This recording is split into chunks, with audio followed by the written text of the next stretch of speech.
5 horas, 1 minuto, muito boa tarde para você ligado na programação da Rádio Bandeirantes. Estamos abrindo aqui mais um Bastidores do Poder, fechando a sua tarde de quinta-feira, hoje dia 6 de novembro de 2022.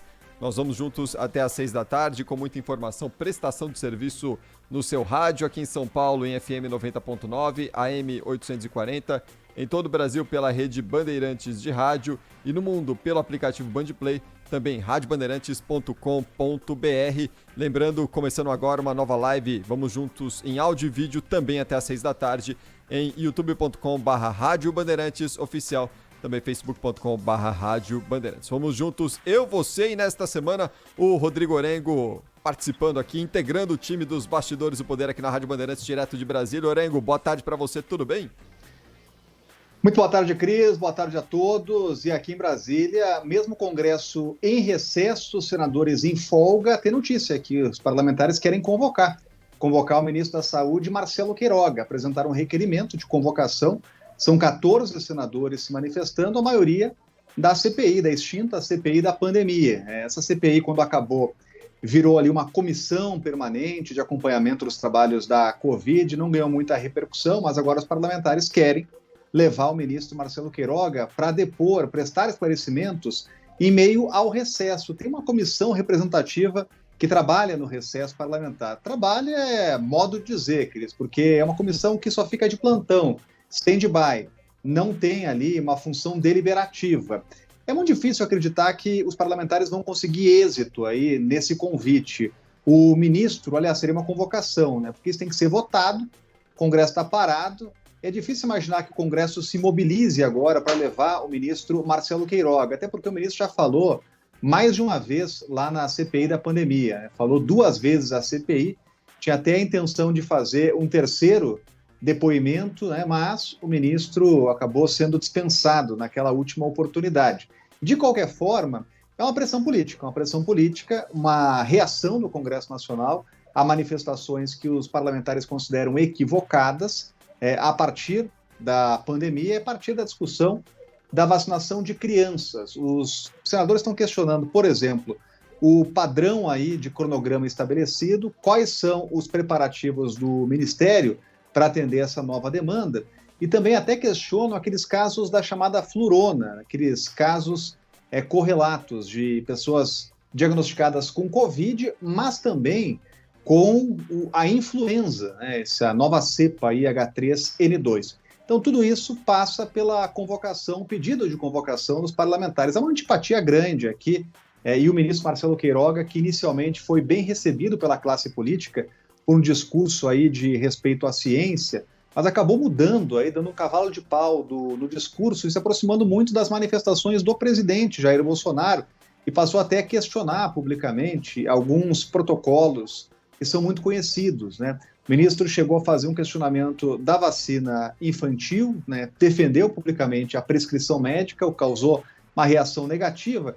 E agora os parlamentares querem também ganhar holofotes, né? Querem surfar nessa onda que a gente está vendo. Hoje o presidente fez mais uma declaração questionando a vacina infantil. Isso gera muita preocupação, até de aliados do presidente que temem que esse tipo de comportamento mais radicalizado ou de questionamento constante da vacinação infantil possa tirar votos do presidente e até de aliados que não querem seguir aí por essa polêmica.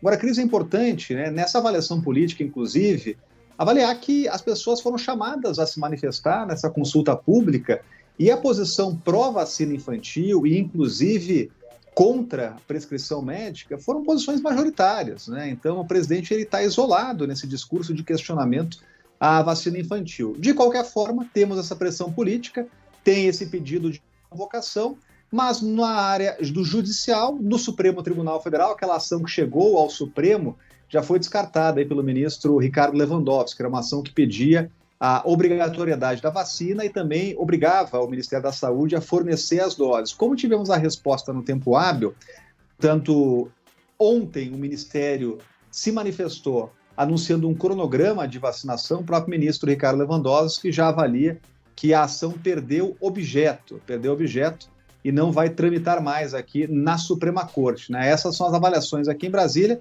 Agora é esperar a análise desse pedido de convocação que tem pouca chance de prosperar aqui no Congresso Nacional, viu, Cris? Você falava sobre mais questionamentos por parte do governo em relação ao trabalho da Anvisa, né, Orengo? O presidente hoje voltou a questionar os interesses, os reais interesses da Anvisa. A gente lembra sempre que a Anvisa é formada ali por um corpo técnico de profissionais altamente qualificados que baseiam as decisões tomadas pela agência em, né, evidências científicas e técnicas pura e exclusivamente.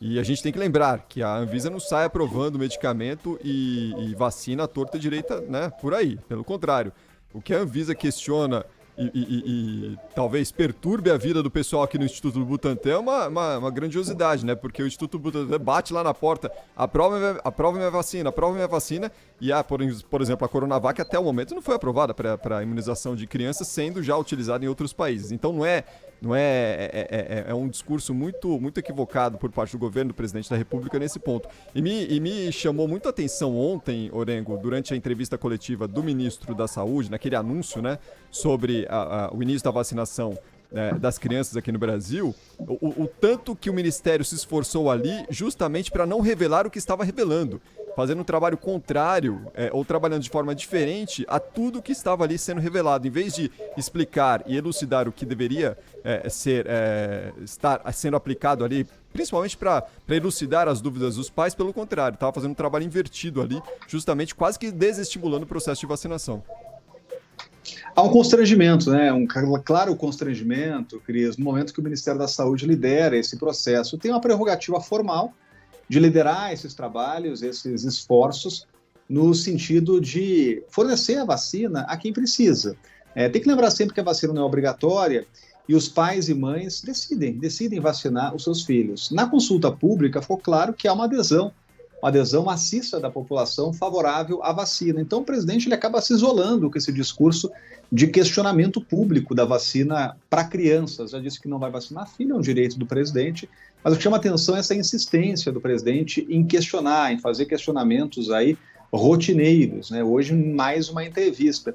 E o que os aliados do presidente no Congresso Nacional, principalmente do Centrão, já temem é que o presidente perca dividendos políticos com isso, né? Ao sinalizar para uma ala que a gente sabe que é mais radicalizada, que é mais fiel ao presidente, que não está nem em disputa nesse momento. Uma ala que não vai abandonar o presidente. Aqueles eleitores mais fiéis que fazem e são parte desse nicho mais radicalizado, eles vão continuar com o presidente, né? O que há é um pedido de parlamentares do Centrão, inclusive, uma tentativa de pressão para que tenha ali a ponderação do discurso, mas é difícil imaginar que se tenha isso a essa altura do campeonato. O que resta ao Ministério da Saúde fazer é seguir com os procedimentos e com as prerrogativas que são do Ministério de fornecer a vacina. E isso está garantido, isso é o mais importante. O ministro já garantiu, apesar de todos os questionamentos, apesar do atraso na liberação, o ministro já garantiu que teremos a vacina e num tempo aí que vai ser rápido. Tanto que o ministro Ricardo Lewandowski até considerou que a ação estava perdendo objeto. Não tem mais por que pressionar juridicamente o Ministério, porque o Ministério vai liberar a vacina e aí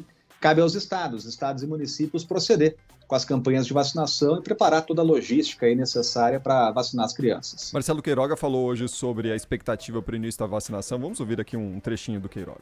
Eu não sei ainda, porque eu não tratei desse assunto, mas o Rodrigo Cruz está vendo isso aí.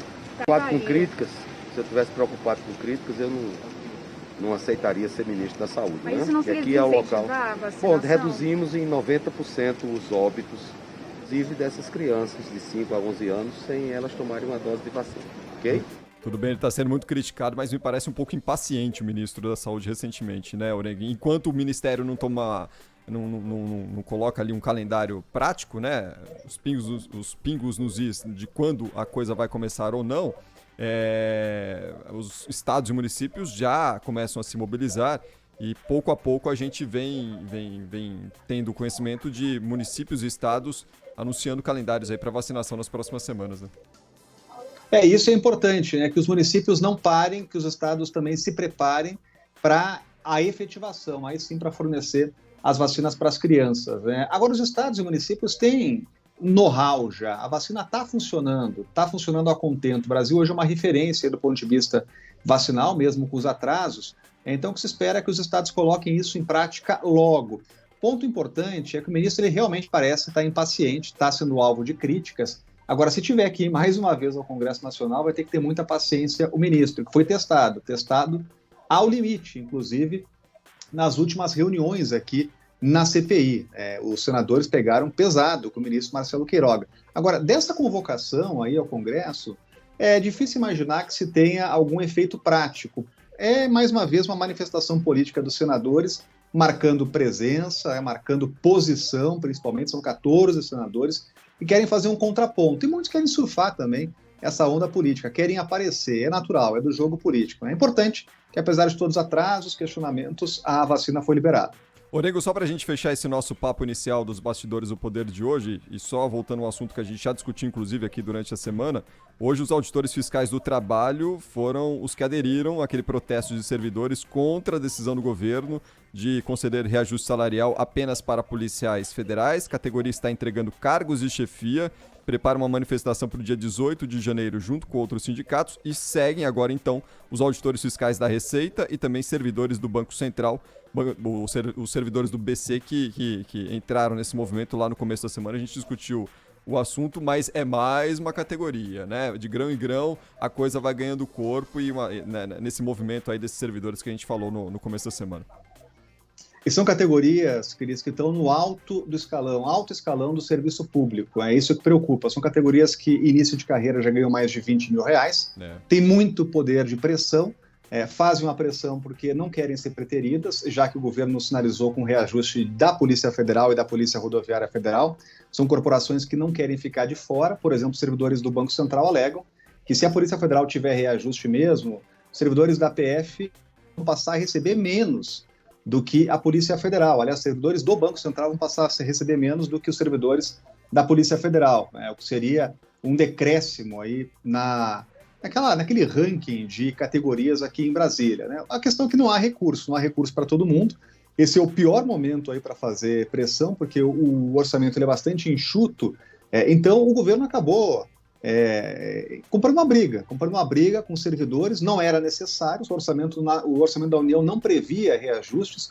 Foi um empenho pessoal do presidente em liberar esse reajuste aí de 2,5 bilhões, ou reserva orçamentária de 2,5 bilhões para conceder reajuste à Polícia Federal e à Polícia Rodoviária Federal. O que a gente está vendo é uma bola de neve, um efeito dominó, é uma categoria atrás da outra fazendo pressão, e é uma pressão que a gente vai ver realmente progredir até abril, porque essa é a data limite para os reajustes para servidores públicos. Estamos em ano eleitoral, tem travas legais, o presidente só pode conceder reajuste até abril, e até agora não formalizou, né? Disse já, respondendo perguntas sobre o assunto, que não tem ainda nada confirmado em relação a reajustes às polícias, falou em merecimento, mas é preciso ainda formalizar, e isso é preciso ser feito ainda até abril. É isso aí. Rodrigo Orengo, nesta semana, conosco aqui nos Bastidores do Poder, durante as férias de Cláudio Humberto e Ilana Cânipa, participa conosco diariamente na abertura do nosso programa. Orengo, boa jornada aí, bom fim de jornada nesta quinta-feira para você. Amanhã a gente volta a se falar nos Bastidores do Poder, tá bom? Grande abraço. Combinadíssimo. Valeu, Cris. Um abraço a todos. Valeu, Rodrigo Orengo, ao vivo, direto da capital federal. Quinto sinal marcou 5h15. Você está nos Bastidores do Poder aqui na Rádio Bandeirantes.